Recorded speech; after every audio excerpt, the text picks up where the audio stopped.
Now, Herts Welcomes Refugees is a Hertfordshire organisation that helps refugees and people seeking asylum. They're proudly presenting the work of two refugees at an exhibition in St Albans.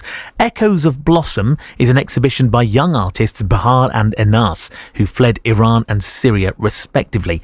Helen Singer is from Herts Welcome Refugees and she joins us now. Helen, good evening. Good evening, how are you? I'm very well, thanks. Thanks for joining us this evening. First off, tell us about what Herts Welcomes Refugees does. Well, yes, so we support refugees and asylum seekers right across Hertfordshire.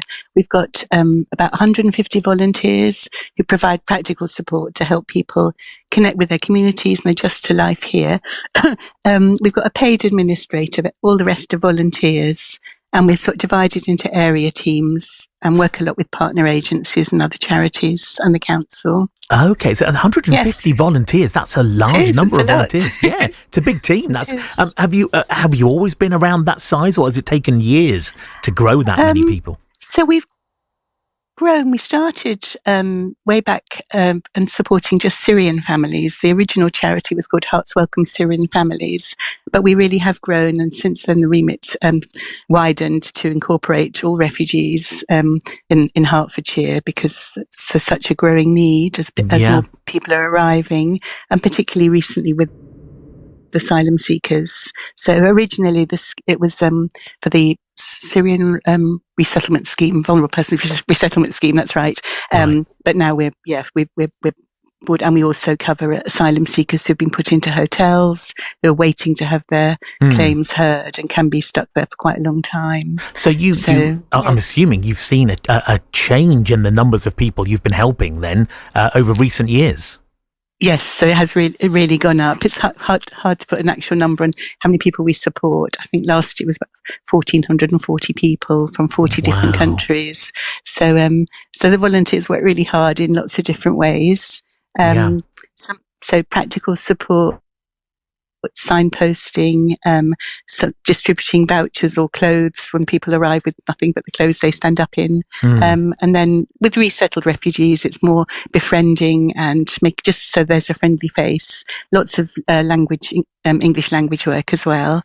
And in hotels or some of the other sort of drop-in centres, we'll have playgroups for children or art clubs or cookery or just things to help people's sort of mental well-being as well. Many different types of support there that clearly are much needed.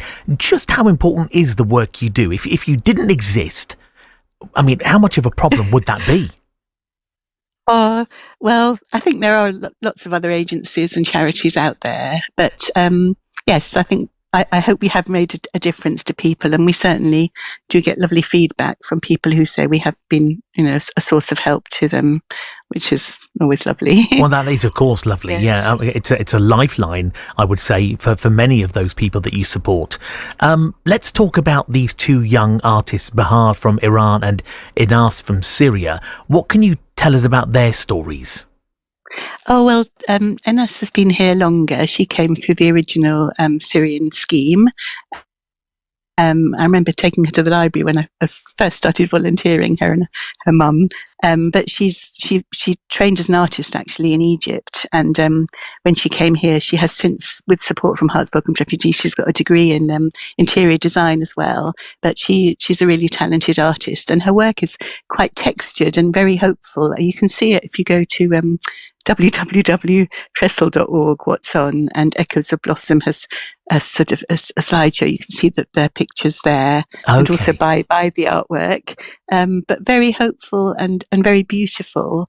And then Bahar is from Iran and has been here less time, but she's also really talented. She studied a Masters of Art in Tehran and produces also very beautiful work, which she says also is exploring identity and the beauty of nature. And they chime so well, these two artists, that put their work together, and they chose the title Echoes of Blossom.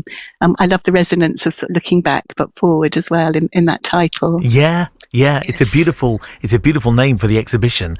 The exhibition's on currently, isn't it? It has already launched, I understand.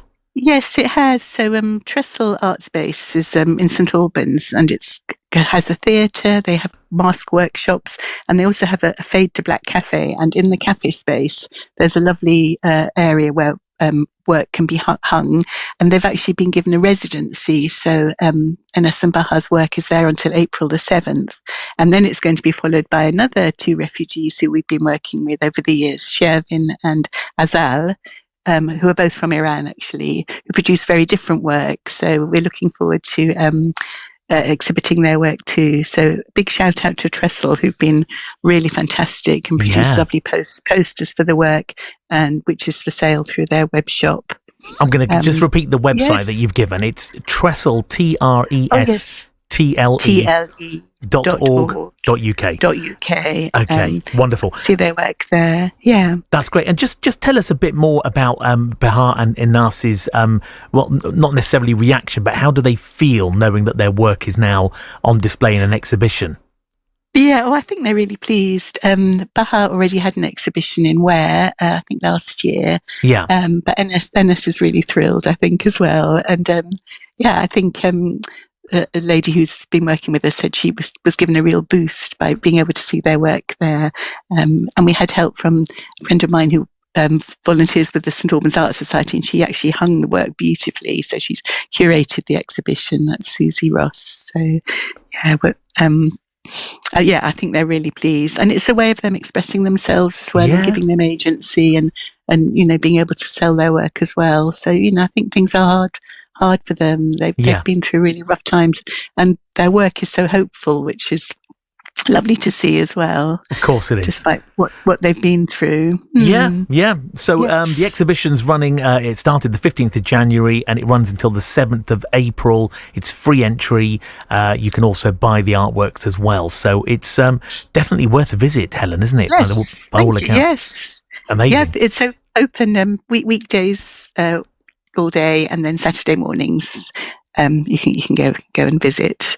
And also, do visit our website, hertswelcomes.org.uk as well. Just repeat that again.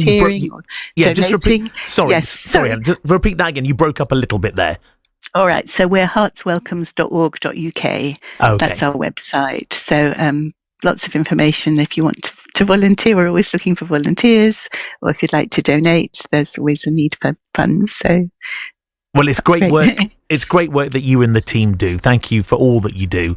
And we look forward to that exhibition, Echoes of Blossom. Helen, thank you. Pleasure to talk to you. Thanks for joining us. Thank you very much. Thanks, Amir. Love to talk to you. Bye. Bye-bye. Helen Singer there from Herts Welcomes Refugees. Clearly do amazing work. And how lovely that they can express themselves and as Helen put it, have painted images of hope, which I think is very, very poignant. BBC Three Counties Radio.